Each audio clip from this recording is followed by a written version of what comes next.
अस्सलाम वालेकुम हमारे फ्रेंड, वेलकम यूट्यूब चैनल। आप देख रहे हैं हमारे channel my agriculture in Urdu को। दोस्तों मैं उम्मीद करता हूँ कि तमाम फ्रेंड्स खैरियत से होंगे और मैं आज आपको कपास के बारे में कुछ अहम सफारशात चंद अहम सफारशात बताने जा रहा हूँ दोस्तों। तो इससे पहले तमाम दोस्तों से रिक्वेस्ट है कि जो दोस्त हमारे चैनल पर न्यू हैं वो हमारे channel my agriculture in Urdu को सब्सक्राइब करें और साथ ही मौजूद बेल आइकन को लाजमी दबाएँ ताकि आप तक नई आने वाली अपडेट्स भी पहुंचती रहें। तो चलते हैं हम अपने वीडियो की तरफ। दोस्तों पूरी वीडियो वॉच करें। दोस्तों नंबर 1 है कपास की काश्त से पहले आप ज़मीन को हमवार, ज़मीन की सतह को हमवार करें, ज़मीन को लेवल करवाएं ज़मीन की।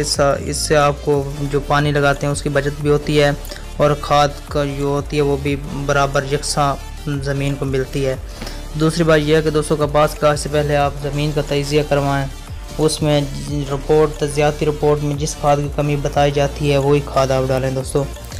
इसके बाद दोस्तों कुछ इकसाम हैं जो मैं आपको बताना चाहता था। वो हैं इकसाम होती हैं, बीटी इकसाम भी हैं, नॉन बीटी भी हैं और इसके अलावा भी हैं मंजूर शुदा इकसाम है। इनमें से आप कोई भी काश्त कर सकते हैं। तो पहले दोस्तों मैं आपको बीटी इकसाम बताने जा रहा हूँ।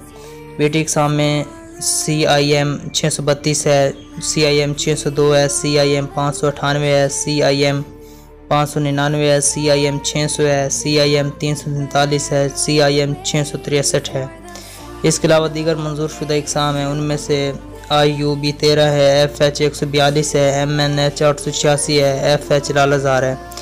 तो ये दोस्तों BT और दूसरे मंजूर शुदा इकसाम मैं आपको बता चुका हूँ। इनमें से आप कोई काश्त कर सकते हैं। अब मैं आपको बताने जा रहा हूँ नॉन BT इकसाम। नॉन BT इकसाम में CIM 610, CIM 620, CIM 534, CIM 124, CIM 496।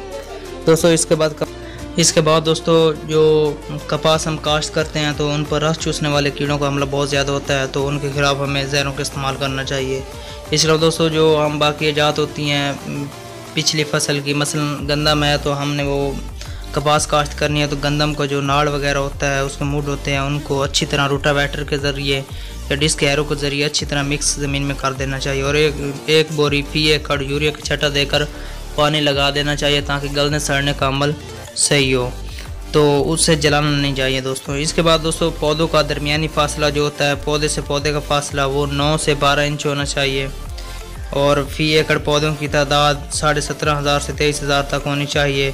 और बीज जो है ना उसका लगाना चाहिए, पहले खेली में पानी लगा देना चाहिए और पानी की सतह से 1-2 इंच ऊपर बीज लगाना चाहिए।